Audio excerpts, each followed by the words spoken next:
next panel is on the subject of the global cold chain, which is a area which is, I mean, it's a subsector which is huge, but doesn't tend to be covered so much in conferences such as this. At least I've not seen too much on it. But it's certainly become very topical as a result of the focus on the supply chain generally, and especially with even with COVID and the vaccines. So Manik is the founder of Therma, which is a both software and hardware platform that helps cold chain operators better manage their businesses. And full disclosure, I'm an investor in Therma. Manik is also a fellow former reformed lawyer, so we both sympathize with each other on that point. Manik, do you want to introduce your panel? Great to be here, Howard. Thanks for the kind introduction, and it's a pleasure to join everyone virtually for this AgTech Food Tech Summit and this, I think, really exciting panel on the cold chain and why the cold chain is heating up. I think it's a topic that's really come under attention in the past year with a huge amount of focus on cold chain infrastructure in the context of both COVID and climate. The two twin challenges we face in the short and long term as a society. And the cold chain, for those of you who are not familiar, and I certainly wasn't a few years ago, is one of these unsung heroes and kind of unsexy infrastructure layers that's been around for over 100 years, but is often taken for granted. I think our panel today is going to shed some light on what the cold chain is, how it works, whether it works, and where it doesn't. And why it's growing and where there might be opportunities for human and financial capital and technical prowess to transform the delivery of perishables that are critical for human health, both across food and other key pillars of the economy, including healthcare and beyond. But I'm excited to introduce our panel. We have a very wide-ranging group here today, joining us from different parts of the world. We've got venture investors represented. We've got real estate developers. We've got academics and former entrepreneurs. So it's a real nice cross section. I'd love to start, and I'd ask each panelist to please introduce themselves. I think we've got one more panelist who should be joining us, Sofía Ramírez, shortly. But we can start, I think, with letting everyone introduce themselves and sharing their background. Seana, if you could maybe share a bit from your perspective as a venture investor, what you're seeing in the cold chain, and what is the cold chain from someone who invests across the food supply chain? How would you think about it? Thanks, Manik. So good to be with you. My name is Seana Day. I'm a venture partner with Better Food Ventures and a partner with Caltera Capital. And this is a great question. So spent most of 2020 really looking into the food supply chain and food supply chain tech. So I'll kind of use my lens on technology investing in technology trends across the food supply chain to frame that question. So when we looked at the supply chain, we looked at kind of four pillars. First mile, so the supply side, production, food processing, distribution and logistics, and finally demand planning. And this is really the technology that's encompassed between the farm gate and the loading dock of a retailer or food service provider. So really when I think about this question of what is the cold chain, kind of bifurcated that broader supply chain into perishable, where you see dairy, animal proteins, produce, versus ingredients or more commodity crops that will go into that ingredient stream. So for today's conversation, we'll talk more about the perishable supply chain. But again, I see kind of that cold chain part of it really starting with the first handoff. So once you've harvested, your berries, your leafy greens, that first point of production where we're really looking at digitalization in primary processing, and then how does that data flow through ultimately to the retailer or food service provider. So that would be my quick and dirty sort of definition of cold chain in food and ag. Love that. I think it's really nicely structured. And, Brian, we were talking a couple of weeks ago and you said, well, there's no one cold chain. I build boxes. That's one cold chain, but there's a lot of cold storage and cold chain across different perspectives. How would you respond to kind of Seana's description there? What's your take? It's pretty accurate. It's a very broad spectrum. And so when I look at the cold chain, I'm seeing the building side of things, and then the dots that connect all the buildings together, from the farm to the initial cooling of produce as it comes off the farm field, to the boxes that then move it to the storage facility, to then the distributors that take it out to your restaurants and to the grocery stores and into your homes. So there's a lot of moving pieces, and people tend, from a real estate developer side, tend to focus on just the boxes that are freezers, because you hear of Americold and Lineage, but there's so many other aspects to the cold chain, from the perishable side to the processing, and they all require some form of storage to maintain the chain. And the average person who's consuming food doesn't think about all the pieces of it. It's like turning on your lights; they don't realize where the power comes from.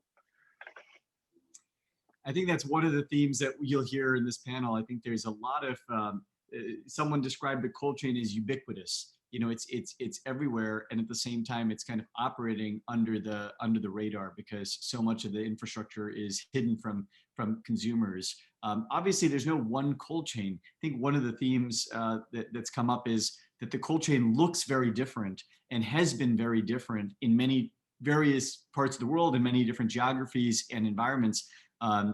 You know, Philipp, coming from an international perspective and someone who studies this, you know, at Oxford and elsewhere, where have you seen the cold chain over the last few years kind of evolve, you know, in some of the different parts of the world you've studied?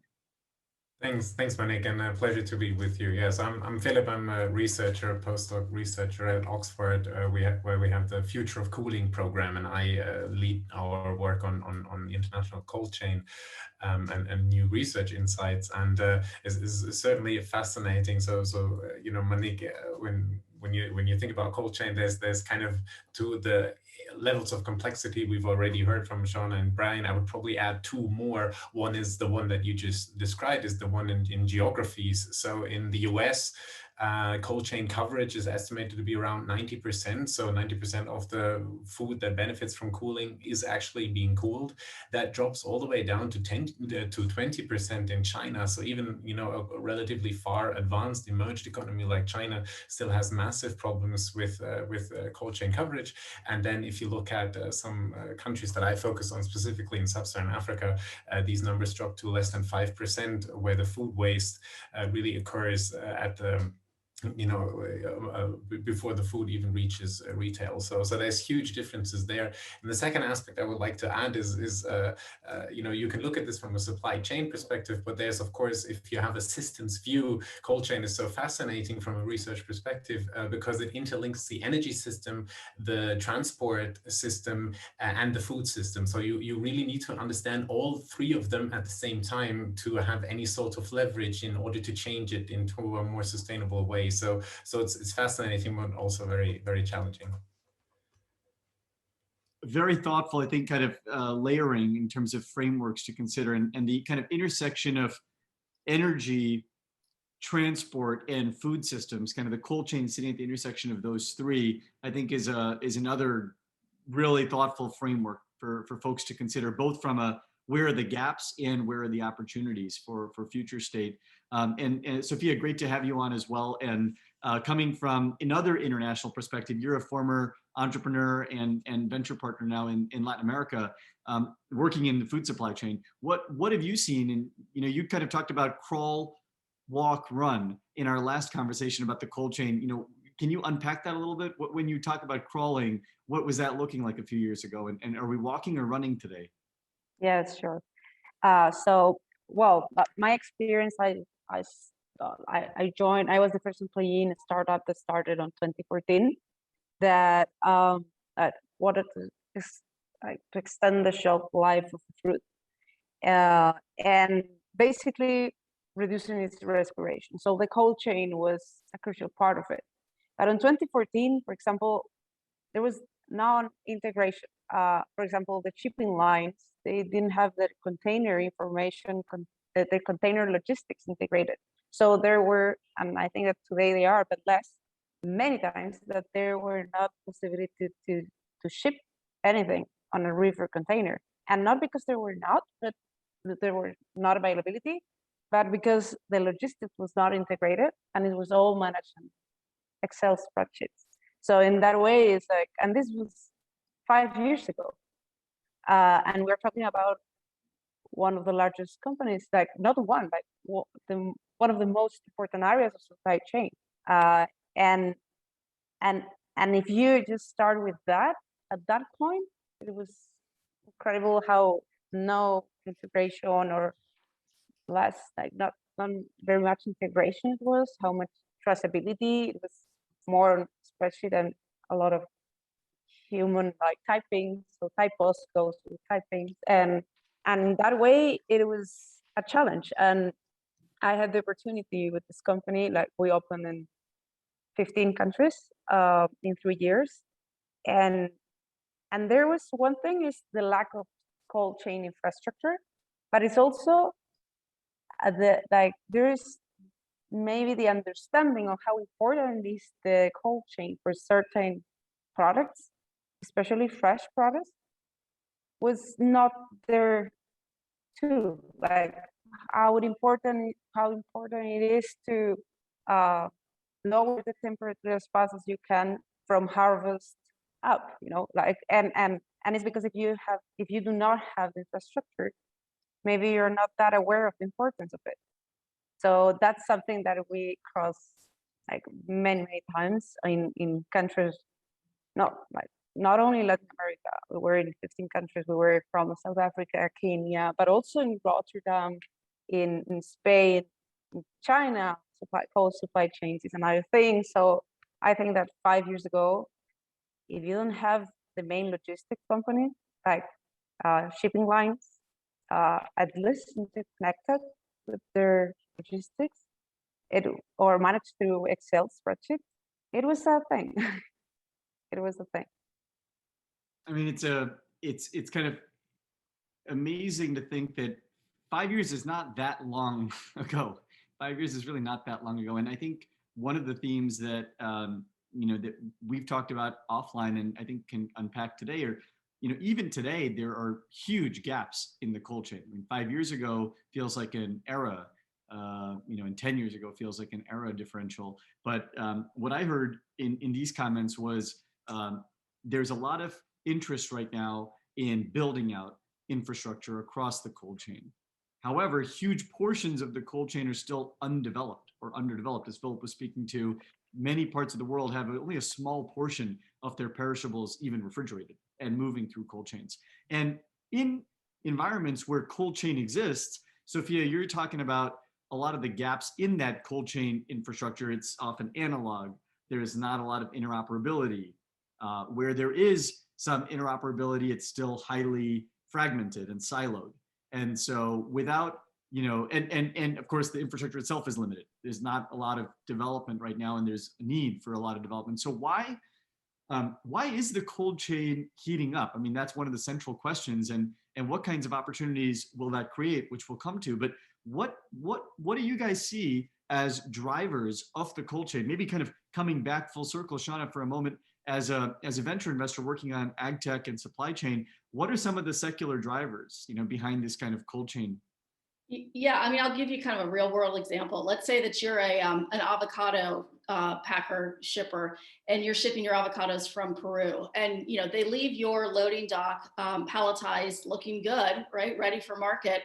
Your buyer's expecting that. Well, they arrive, at Safeway in California, and they're mildewy, they're bruised, and really, then the buyer's saying, okay, well, whose responsibility is this? And it goes back to the shipper. It goes back to the packer shipper, and they're hit with the penalties and rejections.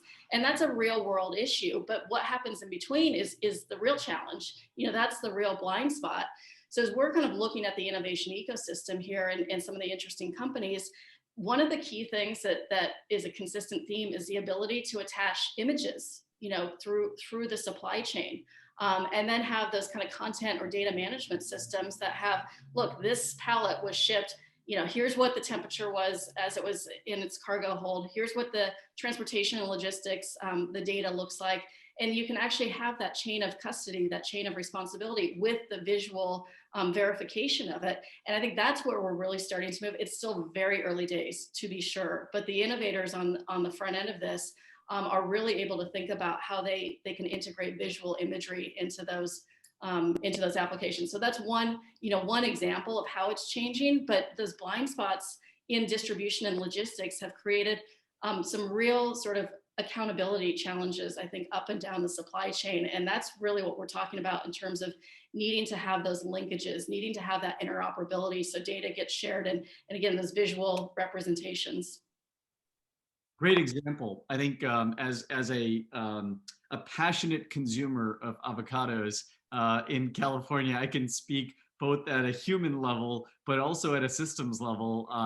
BCG had a report a couple of years ago on food waste and talked about, the financial and climate costs of food waste, that of those damaged and spoiled, produce items, an aggregate can be, billions or tens of billions of dollars in storage and handling waste a year. I think 1.6 trillion was the number that BCG cited on an annualized basis, which is kind of crazy. Well, I've seen the data that's attributed to waste driven by delay and damage in the supply chain around up north of 300 billion. So that's a huge, huge amount of loss. That feels so with that kind of loss, why does the system tolerate that? Is it just kind of the way business has always been done? Is this how food has always been taken from, farm to fork? And if, can, maybe some color commentary on that. Sofía, do you have a sense of, at least in Latin America, like, is it just kind of accepted in most businesses that this is just part of the overhead? I don't think so. What I have seen is that first, well, yes, in a way, this food safe, like the food waste is included, but it's something that everyone now is interested in reducing it. And I'm not just saying it, I'm not just talking about Latin America, I think that globally. If you think about the supermarkets, I think that there is a shift, because before there was not a link between returns and the supplier. So it was like a link, like statistic, like a metric, that you can link suppliers, returns per supplier. So it's a quality metric of it. But I'm saying, for example, I don't know, 5 years ago or 6 years ago, if the supplier wants to push it, and there is a technology that can give like transparency and everything, at the end, is who pays for that? If it is not coming from the buyer, because it's in the middle of the supply chain, for sure. And I think that now, to your first question, what are the main drivers? I'm saying that now the consumer is way more aware of the supply chain. COVID affected on that, and the consumer is more conscious about the supply chain of their food. There's a change in food safety regulations on the buyer's end, and the technology is providing more transparency to this black box that was the supply chain. And a black box that they have this, in a way, if you share the temperature, if the shipping line share the temperature, and there is a problem, but honestly, the problem was not the temperature, but maybe was that they have a temperature excursion before it was shipped. Then the insurers come in, so who pays for that loss? So if you have insurers that are on top of this, it's way more complex. But once insurers are also looking at this transparency as an opportunity, as something that has to be in, I think that the industry is changing. Otherwise, you cannot do business because the supermarkets and the end clients are now requesting for that traceability. So all the system, not just the grower, not just the suppliers, but also the insurers or all the others, have to comply with that. Otherwise, there is no business. So I don't think that food waste is just a thing that is on the supplier end, but it's a thing of the whole system that also includes the incumbent. I think it's great to unpack these kind of these thematic questions and really try and understand what's happening, what are the dynamics at play, and what I heard there, and kind of piecing some of the parts together. And would love to get, Brian, your perspective as someone building on the other end of the supply chain, building cold storage capacity. It sounds like there's a consumer interest and focus on supply chain that's creating buying pressure. That's one of the drivers. There's also technology that's enabling transparency and traceability in a way that wasn't possible. And then there are stakeholders like insurers and transportation and logistics firms that can benefit from reduced loss and improved quality, either financially or through reputational effects. But it's kind of the alignment of these forces that's putting pressure on the system to improve. From a private equity and real estate standpoint, Brian, who's paying for your boxes and why are they putting so many of these? Every time I open up the Wall Street Journal, there's an article on the cold storage space being hotter than ever. What's going on there? The population doesn't stop growing, at least here in the U.S. and in major core markets. And with population growth, consumers continue to eat.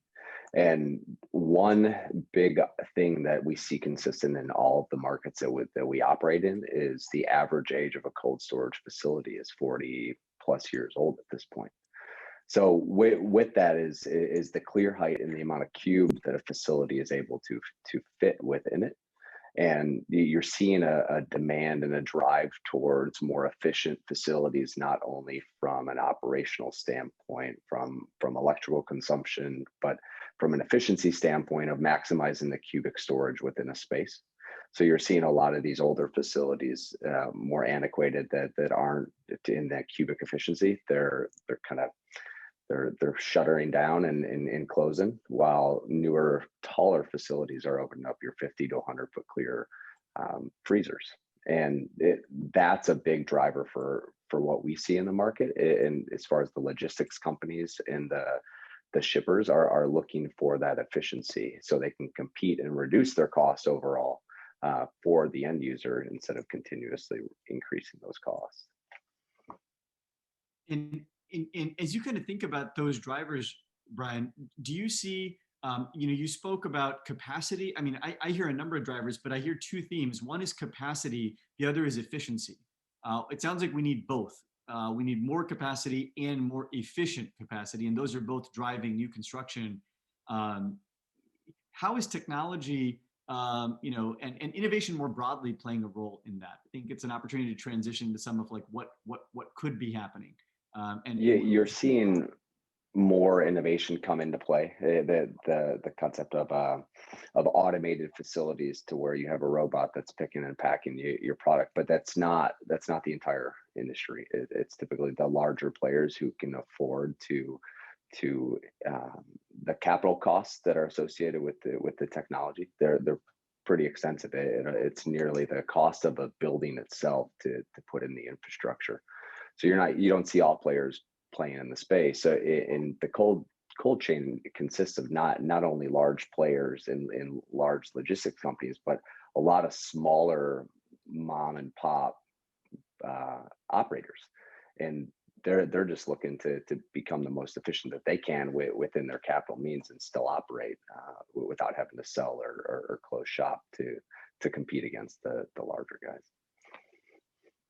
Maybe I can, Manik, maybe I can add on that one. I'm actually curious to see, whether this actually already is a driver. But there's one thing that people have been talking about a lot lately, especially with the new administration in the US coming in, is the decarbonization, of course, of the industry. And people are not really aware of this, and there aren't really good numbers on it. But the estimates range between 1 and 2.5% of global greenhouse gas emissions are due to the cold chain, which is an unbelievably high number given the limited or almost no, attention this has been getting. And one key driver actually is the old refrigerants that are often used in these facilities. And when Brian says that the average age is 40 years old, that is a question more than a statement. But to me, that sounds an alarm bell of that these plants often use very old refrigerants that are extremely potent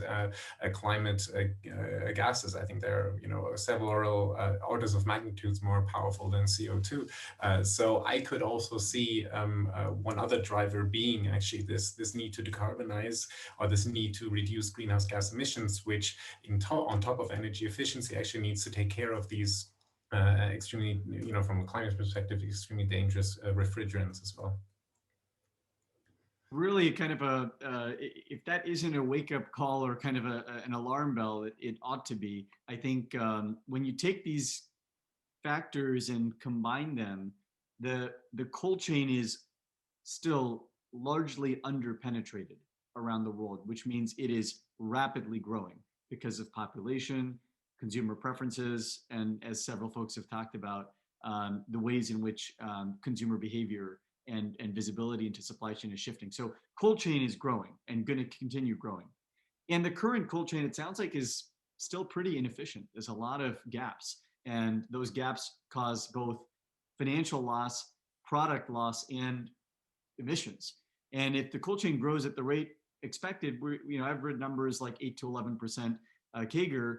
By the half century mark, those greenhouse gas numbers are going to be 5 times what they are. We'd be talking about 10% of all emissions, 8 to 10% of all emissions coming from the cold chain, which is crazy. That's just a massive number. So clearly, innovation is needed, both for financial and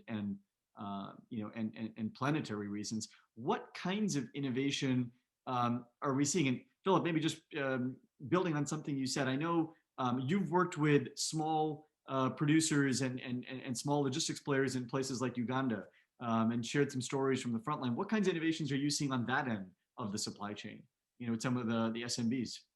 Yeah, so this is certainly an interesting one, and cold chain, cool, and we know how to cool, right? There's a lot of new technology and innovation technologies that are there, but in some of these emerging markets, it's really about how do you get some of the existing technologies onto the ground, and what we've been seeing is some really fascinating business model innovations how to do that, and they often focus around servitization. So cooling as a service is certainly something that is rapidly growing. It's still in its infancy, but rapidly growing in these emerging markets where the low income of farmers and people across the supply chain really is prohibitive for any of these large investments that Brian was just alluding to. So the idea is, can companies come in and kind of bank on or monetize the productivity gains and the avoided food loss that come along with cold chains? And the answer seems to be, what some entrepreneurs are doing seems to be yes, they can, and they can do so with clean energy. These systems run on solar energy, and you can then implement these cooling facility and rent out the cooling space to farmers, to people at the market selling things, and I believe even in advanced economies, this cooling as a service model is certainly an interesting business model innovation to take on, to kind of internalize the incentive to build very energy efficient structures, because you as the operator own the asset, so you're interested in energy efficiency from just a profit standpoint. Yeah, building on what Philipp said there, I mean, I think this emergence of supply chain as a service, even in the developed countries, is really something interesting to watch, particularly because, and I think Brian may have touched on this a little bit, the SMB, in many cases, and by that I mean, a startup sort of food brand, right? A startup ice cream brand or a small emerging brand. Those guys are using co-packers. They're already kind of used to this as a service model. And now you start to extrapolate that into third-party logistics. What other kinds of as a service business model innovations can pop up to better serve the SMB market? I think that's a big and interesting question right now. And it's a gap in the market, and one that we're actively looking at those technology companies that are addressing those needs. What stands out, Seana? Any recent investments or any technical frontiers that you want to flag or highlight for the audience? There's actually, I think, some interesting work being done in India as well around this. If you look at Stella Apps, that's a company that's working on the dairy stream. Looking at outsourcing or providing that service for the suppliers, and then connecting the dots to the end market. So there are models popping up, I think, all over the place, and again, sort of distribution centers as a service, and layering on some of the technologies that help those customers have better visibility into where their products are, what the inventory turns look like, and how those products actually get to the retailers. Sounds like there's innovation happening on. Oh yeah, Sofía, did you want to jump in? No, that in that end, what we are seeing in AgFunder is, first, now that the grocers area is growing that much, also the micro fulfillment. So it's not just this large cold storage, but also how do you cold storage in micro fulfillment? So to be able to not lose the cold chain when you're supplying in 10 minutes, 15 minutes, etc. The other thing that we're looking at, we just invested, is in a company that is specialized logistics for fresh products in the US, named Highway Whole, sorry. So it's an end-to-end digital platform that connects the different stakeholders of the fresh logistics to better carriers. So in that way, because the logistics itself is a bottleneck. And then other things that we have been looking is automation and robotics in the same area. Online and on-demand inventories, I don't think that right now there are the thing, but it's going towards that end. First digitalization, then interconnection, and then you can go with that. When I'm saying on-demand inventories, I'm thinking about international, like complex on-demand inventories, not the ones that are like inventories in one warehouse. The other things that we're looking at is first mile, everything that is, and I think that Seana has spoke about this too, because the last mile has a lot of focus, but the first mile is, if you can find challenges in the last mile, like, whoa, you haven't seen the first mile. So in that way, it's really important. And I would say that, and shelf life extension when you're thinking about fresh products and like how to extend the fresh, like the freshness of the product, like that. Those are the things that we have been looking at. I'll take Sofia's one step further and say that first mile, I think, is the least digitized pillar of the food supply chain, if you will, and the one that probably has the most impact on waste. Is what's happening in that first mile. The cut to chill time has a enormous impact on shelf life. I know we only have 5 minutes, and Howard, I think there may be questions from the audience. I feel like there's so much we could talk about in this kind of discussion. The cold chain is obviously massive and lots of opportunities. Well, I actually have a question. I think Jonathan's question was answered by Philipp, so I'll throw in another question. So in addition to the cold chain, there's also other shelf life extension technologies out there, which presumably can play together with the cold chain to help reduce food waste. So, there was a company called Appeal, which presented it at this workshop several years ago, which is doing well. I'm an investor in them, as you probably know them. Hazel Technologies came to this workshop a year later. And then there's a company that's presenting right after this called Strela Biotech, which you may have heard of. So how do you see the cold chain working in tandem with all these other technologies to extend the shelf life? Sorry, if I can just jump in, I think that food waste has to start from the seed. If you don't have a good seed, a sustainable seed, it's hard that the product of the seed will be better along the way. So for me, I think that it starts with the seed and the tree and what the tree produces. And there is a lot of technologies also about like genetic and biotech, microorganism, in a way of how to have a more sustainable seed that can better serve the all the challenges that supply chain has. So in that way, it not only, but the food coating, the food coating is important, but we have been seeing that it has to be complemented with other things, and everything starts with the seed. And I'll just jump in, Howard, on your question. I think it's a great, segue into kind of the broader, innovation opportunities. The technology landscape clearly is evolving quickly, and for those of you who are listening in on the different comments, we're hearing about innovation on multiple layers of the cold chain from multiple technical dimensions, from the seed all the way down to the last mile. We're hearing about opportunities in first mile, in transit, in the shelf life extension, in the last mile, everything from imagery and image capture, or better, first mile, tracking, to better transit technologies, interoperability of those with the shipping, and then the cold storage, automation in the cold storage warehouses themselves, whether it's automated pick and packers or better temperature monitoring or more energy efficient, or just more renewable sources, microgrids as well.